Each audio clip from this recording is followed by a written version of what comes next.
Zoom,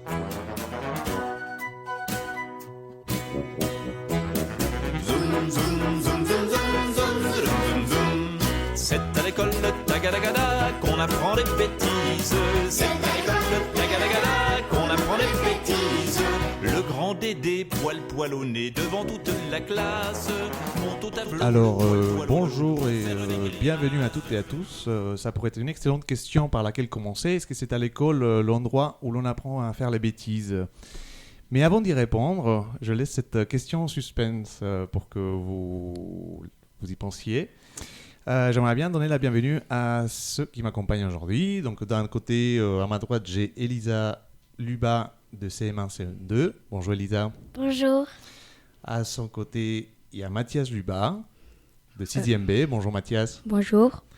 Et face à eux, encore un autre Luba, Marc, professeur de mathématiques dans le secondaire. Bonjour Marc. Bien, bonjour à tous. Bienvenue, je suis content que vous soyez là, réunis. C'est une émission spéciale parce qu'on a pu réunir un peu une petite famille, d'accord, entre professeurs et élèves. Et voilà, pour moi, c'est un vrai plaisir. Donc, avant d'y répondre à cette question de la chanson, je voulais savoir un peu comment ça s'est passé cette première année.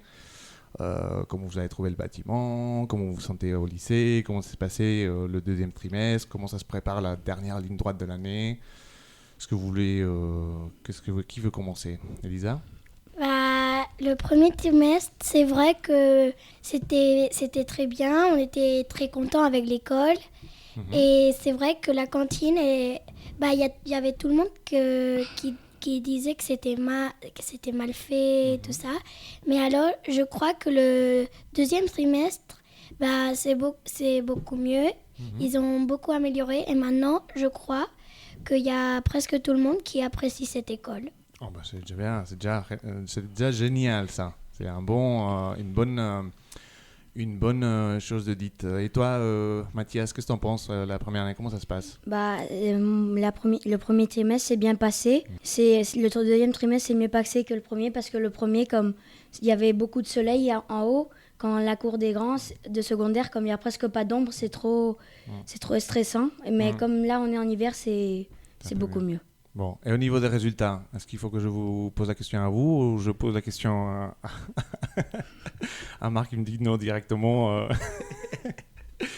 Comment ça s'est passé au niveau des résultats et des collègues ? Ça s'est bien passé ? Tout se passe bien ? Oui. Vous êtes content ? Oui, je suis très contente. Au niveau des profs ? Oui. Toi, Elisa, t'es avec Émilie Darosa et toi, Mathias Avec mon prof principal, c'est Madame Béton. D'accord. Et toi, Marc, alors comment ça s'est passé cette nouvelle année, nouvelle école ? Non, très bien. Très bien. Après le stress du début d'année, je trouve que tout rentre un peu dans l'ordre et vraiment très bien. Alors, c'est vrai que les petits problèmes d'ombre, tout ça, je les subis pas, j'y vais pas. Mais après, pour tout le reste, moi, je trouve que il y a une amélioration énorme par rapport à. Après, maintenant, on est encore en phase de rodage, mais je trouve que c'est quand même une performance et une belle réussite. C'est vrai que un des avantages principaux de cette nouvelle école, c'est le fait que différents âges puissent être ensemble dans un même bâtiment, non ? Puissent se croiser, même si c'est pareil par étage. Ça a toujours été le cas au lycée français de Palma, quoi. C'est ça qui était bien, ce mélange, et voilà, de pouvoir partager les... Mais c'est vrai que les lycéens secondaires, l'année dernière, ils étaient un peu... ils étaient séparés. Ils étaient plus séparés qu'aujourd'hui. Et c'est vrai que, moi, personnellement, voir ici dans la bibliothèque un mélange de lycéens avec des petits à jouer des échecs contre tout âge, c'est chouette, quoi. Et puis au niveau de la cantine, c'est comme si on avait eu un espèce de Masterchef depuis le début, toujours en s'améliorant, donc c'est bien. Hein. Oui. Bon, très bien. Alors, deuxième question. Qu'est-ce que tu aimerais être quand tu seras grand, Mathias ?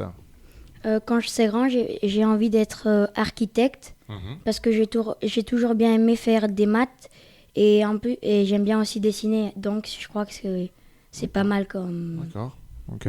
Comme ça, tu pourras construire une petite maison pour la retraite de tes parents. Et toi, Elisa ? Moi, quand je serai grande, j'aimerais être vétérinaire parce que j'adore les animaux et j'adore soigner les animaux pour les sauver. Et qu'est-ce que tu en penses une question qui me vient à l'esprit. Qu'est-ce que tu en penses des zoos ? Est-ce que tu penses que c'est un bel endroit ? Non, c'est pas un bel endroit parce que les animaux, y a des zoos qui les soignent, mais aussi il y a des animaux qui les prennent. Et j'aime pas parce qu'ils sont pas dans son habitat. Exactement. Donc toi, tu aimerais bien peut-être partir aussi à l'aventure, Oui. être vétérinaire peut-être, je sais pas, dans les savanes africaines ou je sais pas, ou pour les ours polaires. Mais c'est bien, c'est bien. Et toi, Marc, qu'est-ce que tu voulais être quand tu étais petit? Est-ce que tu... Alors, je voulais être. Il y a eu plusieurs phases, mais sinon c'était paléontologue, archéologue, paléontologue. Tu vois, mais ça m'intéressait beaucoup. Et puis après, sportif, navigateur, tout ça, ça m'intéressait. Mais c'est vrai que dans les métiers, c'était plutôt celui-là qui me revient. Les dinosaures, c'était pour le... Oui, c'était la préhistoire, c'était l'étude d'histoire. Après, il y a eu aussi la protection de l'environnement très tôt. Je voulais être rangers. Ranger patrol. On était dans la période là, donc voilà, c'était... Je te vois bien. Et comment du coup, ça me vient à l'esprit maintenant de te demander comment t'es arrivé aux mathématiques. Par vocation. Okay. C'est vrai, vraiment par vocation. Ça me plaît. Donc j'ai eu une formation plutôt de chimiste. Et ensuite, je me suis orienté volontairement vers les maths. Et ça m'a toujours plu. Et puis l'enseignement, voilà, vraiment une vocation. Qu'est-ce que ça fait d'avoir un papa qui est fort en maths? Il nous peut aider. Oui, c'est vrai, et c'est vrai. Si on a des problèmes avec des mathématiques et tout ça, il peut nous aider. Mais il est exigeant aussi, je suppose. Oui. Avec les calculs, non? Oui. Mais c'est bien avoir ton père comme prof dans l'école parce qu'il te dit un peu ce qui arrive. C'est bien, c'est bien. Ça veut dire, ça veut pas dire qu'il passe les examens avant les autres. Non. Non. Après, c'est vrai que c'est un peu comme les décisions qui sont prises. C'était aussi l'orientation due à la situation. Et c'est vrai que le français n'était pas mon fort. Voilà, le français, les langues. Donc voilà, c'était plutôt les sciences qui me passionnaient. Et ça s'est fait vraiment tout naturellement. Alors, question suivante. Qu'est-ce que tu ferais si demain, au lieu d'aller dans ta classe, on te disait, Elisa, tu es devenue la directrice du LFIP. À partir de maintenant, c'est toi qui prends le poste de commande. Avec les petits, je mettrais comme une sorte de piscine à boules. Mais il faut pas que ça soit trop petit, mais pas non plus trop grand. Mais parce que, je sais pas, il y a les petits qui tienen que divertirse. Oui, ils doivent s'amuser. Oui, ils doivent s'amuser. Et je trouve qu'ils s'amusent bien avec. Mais aussi, il y a tous les petits qui enlèvent les trucs marrons. Et après, ils se glissent et ils tombent et il se fait mal. C'est pour ça. Donc c'est vrai qu'une piscine à bulles qui fait pas du tout mal. J'ai entendu aussi de la part d'un autre élève une piscine à mousse aussi. Oui. Qui est, comme les boules, mais à utiliser aussi par les profs. Aussi, moi je mettrais aussi comme une médecin dans l'école. Parce qu'il y a plusieurs urgences. Oui, il y a plusieurs urgences avec beaucoup de sang et après il y a C'est vrai. Bon, si le directeur nous écoute, peut-être qu'il est en train de prendre note par rapport à ça. Ok, c'est bien comme mesure, une sympa et une autre responsable. Et toi, Mathias? Moi aussi, je suis d'accord avec Isaac. Il faudrait mettre une infirmière dans l'école.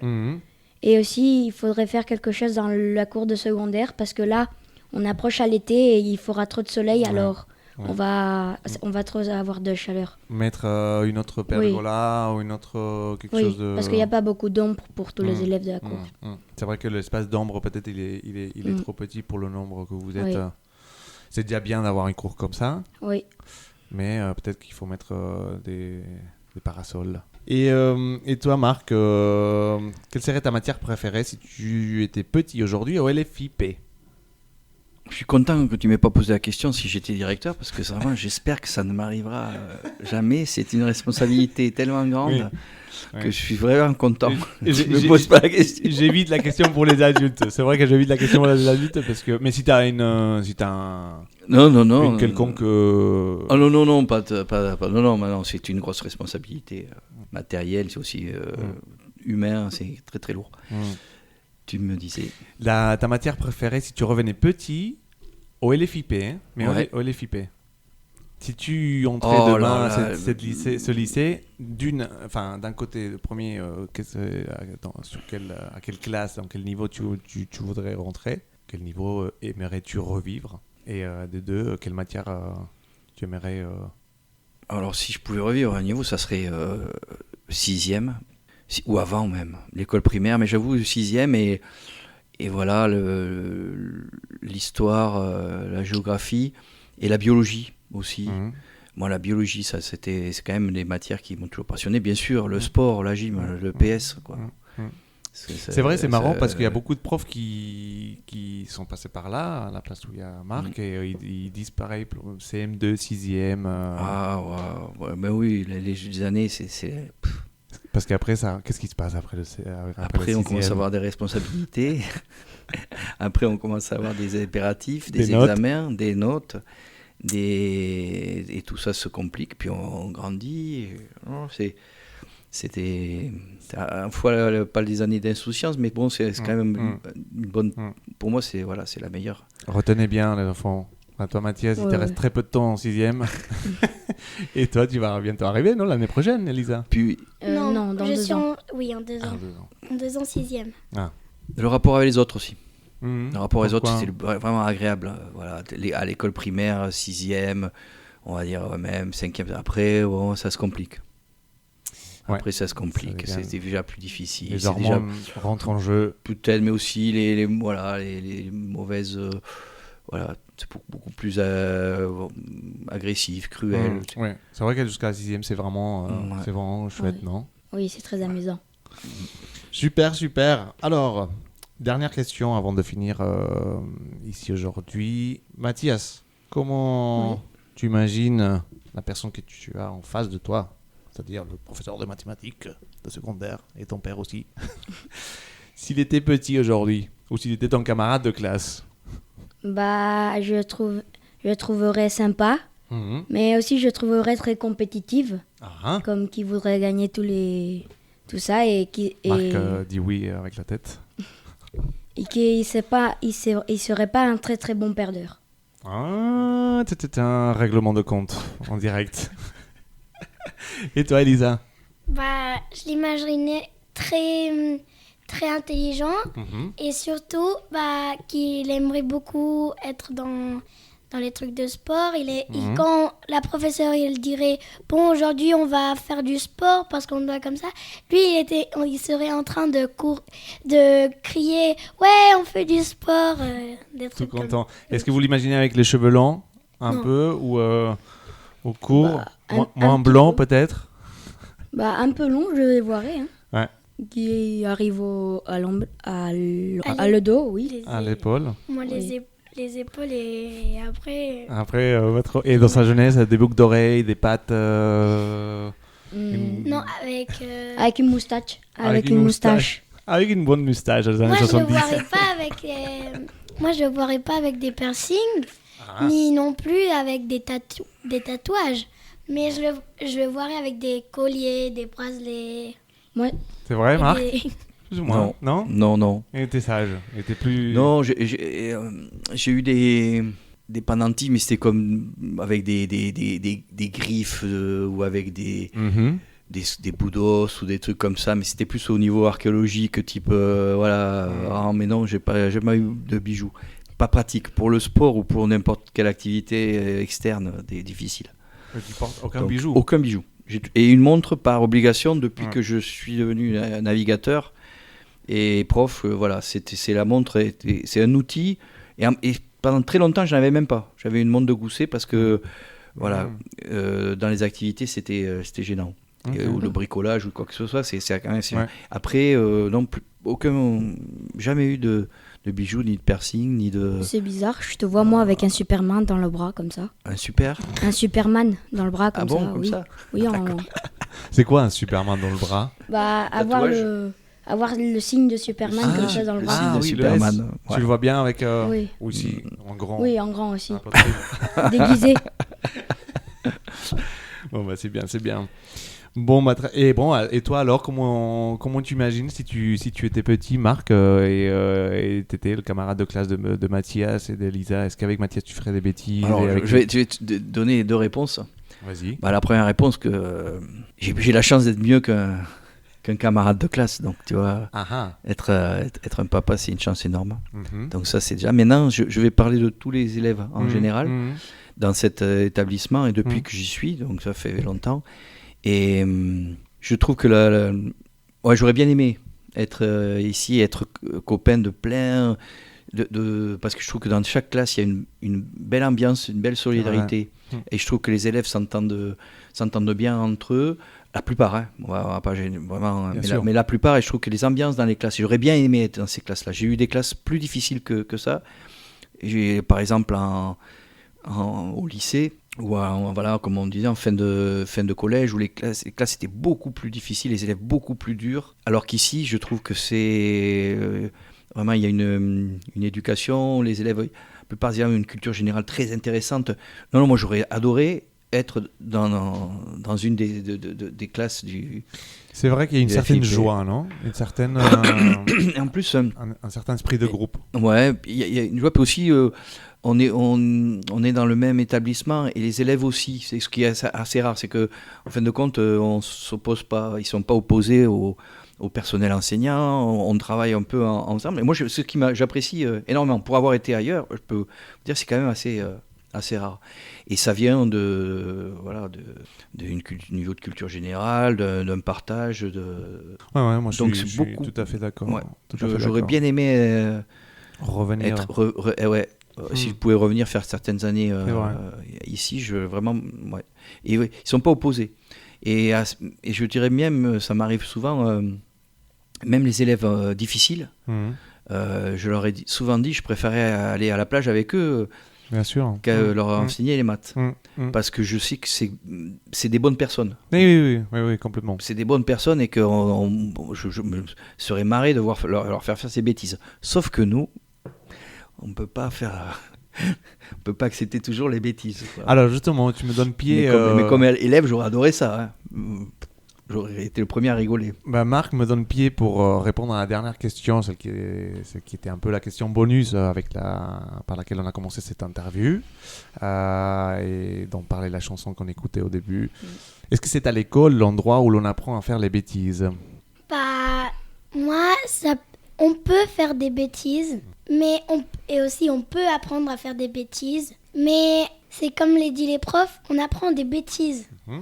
Alors, bah... Moi je dirais que oui, on apprend à l'école à faire des bêtises, mais aussi dehors de l'école. Bien sûr. Je dis pas que seulement dans l'école. Bien sûr. Ok, bonne première réponse. Mathias, tu t'en penses quoi? Bah non, et à la fois oui. Parce que comme tu es à l'école, comme il y a tes collègues, bah tu vas faire surtout quelque chose pour les amuser ou être le point d'attention. Mais non aussi, parce que quand tu fais une bêtise, tu es conscient qu'après de faire la bêtise, tu peux avoir beaucoup de conséquences et tout ça. C'est un peu, effectivement, enfin, les frères... Ouais, frères et sœurs ont donné la réponse complète. Tout à fait, je suis désolé. La réponse 20 est... sur 20. Mais voilà, donc ça veut dire on Marc, fait des qu'est-ce que bêtises. tu peux rajouter? Je veux rajouter, c'est ça qui est bien, c'est qu'on sait qu'on peut faire, c'est ici qu'on apprend à faire les bêtises, mais aussi qu'on sait que c'est des bêtises. Et après, on sait aussi à pas les reproduire dans un environnement autre que dans cet espace qui est bien protégé. Après, moi oui. Moi, j'ai commencé, ça y est. T'as commencé à faire des bêtises. Au lycée. Oui. C'est ça qui est bien. C'est ça qu'on apprend aussi les limites, non? Finalement, on teste les profs, jusqu'où on peut arriver, comme à la maison, on teste les parents. Parce que l'enfant, il sait pas jusqu'où il peut arriver. C'est ce que tu disais, enfin, les conséquences. Qu'est-ce que ça? Oui. Non? Oui. Ouais, mais vous avez répondu, il y a une symbiose, il y a une harmonie entre vous trois, entre la réponse. Vous avez répondu tellement vite et tellement parfaitement que que je trouve ça génial. Écoutez, nous arrivons à la fin de cette interview. J'espère que ça vous a plu. Oui, c'est amusant. Hein, et si vous voulez rajouter, est-ce que vous voulez rajouter quelque chose pour finir? Non, merci de nous avoir invités. Merci à vous, c'était un gros plaisir. Puis c'était encore une émission du LFIP Web Radio pour vous toutes et tous. Je vous dis à bientôt. Ciao. Ciao. Ciao. Zoom, zoom, zoom, zoom, zoom, zoom, zoom, zoom. C'est à l'école de Tagadagada qu'on apprend les bêtises. C'est à l'école de Tagadagada qu'on apprend les bêtises. Le grand Dédé, poil au nez, devant toute la classe, monte au tableau, poil au dos, pour faire des grimaces.